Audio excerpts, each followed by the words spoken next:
Hey everybody, welcome back to Mud and Rust Workshop. We are here today working on our 2014 Lincoln Navigator. Biggest issue we got today is that we cannot shift out of park.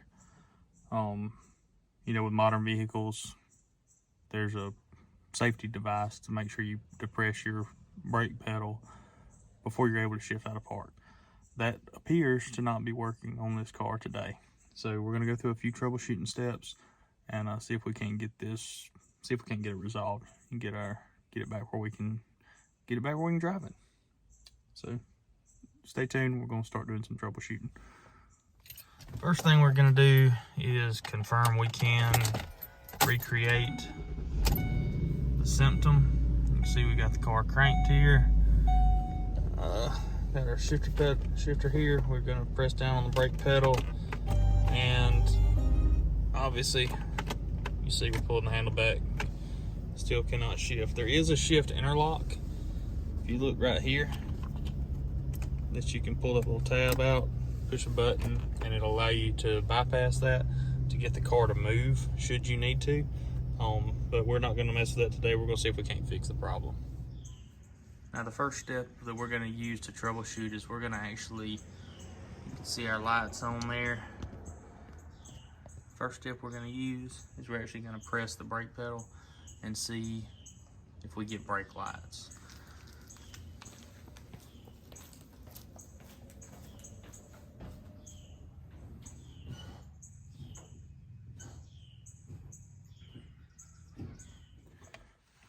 So just kind of recapping what we've already done, you obviously still have the issue with the shifter not coming out of park. You saw where we tested the brake lights, that we pressed it 3 times, got no lights at the back of the vehicle, which means that we either have a sensor on the brake pedal that is bad, or there is some issue with our wiring somewhere. We're going to start checking fuses and see if we don't have a blown fuse. Obviously there was a reason that fuse blew, so we'll probably see if that's the issue, and if not, proceed in further and see if it's a brake pedal sensor or could even possibly be something else. Alright, so if you look in we pulled out our owner's manual here, you can see that down there, fuse number 43, it's a 5 amp fuse. It is our brake on and off switch. So if we go to our diagram,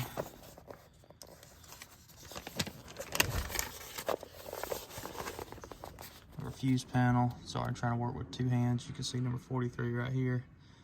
So this is our main fuse block in the actual engine compartment. So we're gonna head up there, see if we can't check fuse 43, see if we got power there, see if our fuse is good, see if that's not causing our issue. Alright, you can see got our fuse panel open right here.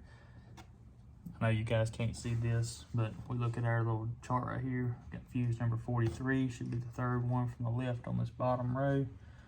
It is a 5 amp fuse. We've confirmed that it is a 5 amp. We're gonna get that one pulled out and see if it tests good.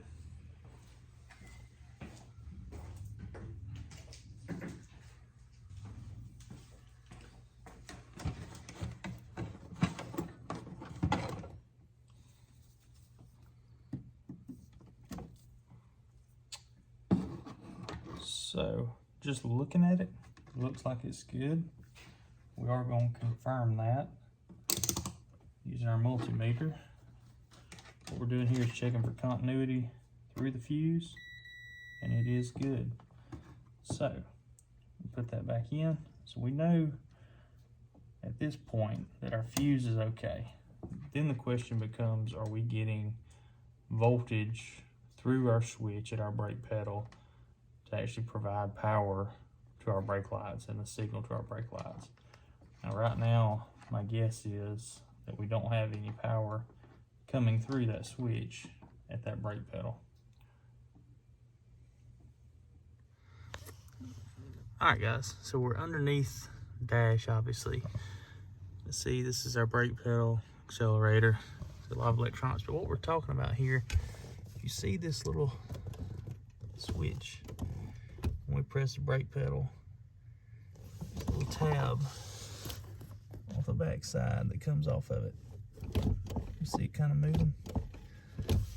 That should be what tells us that our brake pedal is pushed and we should be able to move the vehicle.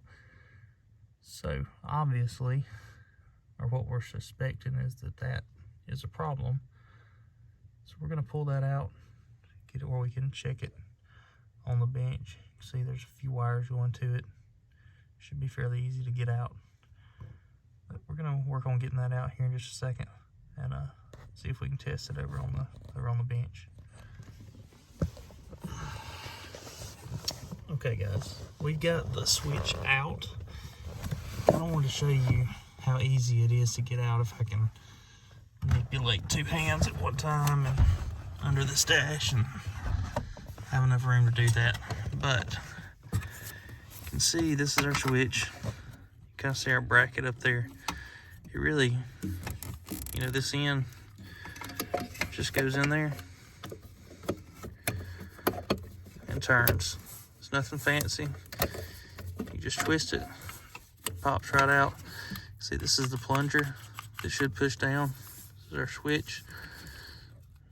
Just we'll slide it out. You have to have a small screwdriver or something. I don't have enough hands to do all this, but we're gonna take a small screwdriver, stick it in here, depress so that little tab comes out, and this whole switch assembly should come out of the car. And we'll test it over there on the ground. All right, so we pulled the switch out, tested it, or what we thought tested it, and actually couldn't tell a difference. And we were fortunate enough to have a Expedition here, had the same switch in it. So we took the switch out of the Expedition, plugged it into the Navigator, and the switch actually took care of the problem. We're able to shift into back into reverse like we should. We are going to just take and put the switch back in to the quote-unquote bad switch back in to the Expedition, just to confirm that the switch is bad before we get one to replace. Realize that may not be an option for everybody that has a switch there with them. However, with the fuse being good, with the brake lights not coming on, the way that the system actually works, that has to happen before you get voltage to your shifter to shift. So using those couple of steps, if your fuse is good, should be getting power, you're not getting brake lights, more than likely it's going to be that switch. It's a $15 part at AutoZone. Not a very expensive item, but we are just going to confirm by putting the bad switch, or what we suspect is the bad switch, into the Expedition, just to confirm that that is the issue.